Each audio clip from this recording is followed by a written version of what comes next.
అక్క ఏం కూర వండుతున్నావు? పెద్ద గిన్నె పెట్టినావు. ఏం కూర అనుకుంటున్నావు నువ్వు? ఎగ్ రైస్ కూర.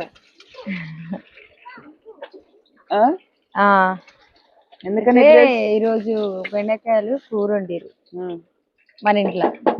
అనంత తోటలో వచ్చేసరికి. అవును, కూర తట్టిన ఉంది గారు. ఇప్పుడు లేదు. తిన్నారా మీరు? అంతా అయిపోయింది. పిల్లలందరూ మూడే గుడ్లు వచ్చినందుకు మరి మూడే ఉన్నాయి. కొద్దిగా నూనె ఎక్కువైంది. అన్నంకి కావాలి కదరా. అన్నం ఎక్కువ. ఇంట్లో ఎంతమంది ఉన్నాం? పిల్లలు ఎంతమంది చెప్పు? 10 మంది. ముగ్గురు తినే పిల్లలు, వాళ్ళిద్దరు, వీళ్ళు ముగ్గురు తినే పిల్లలు, 6 పిల్లలు తింటారు. మనం 5. అన్నం అనకు. నువ్వు లేవు అలా. ఎందుకు లేను? నువ్వు లేవు. నువ్వు లేవు. మరి నువ్వు ఉంటే ఇంకా 2 రేపు ఎగ్స్.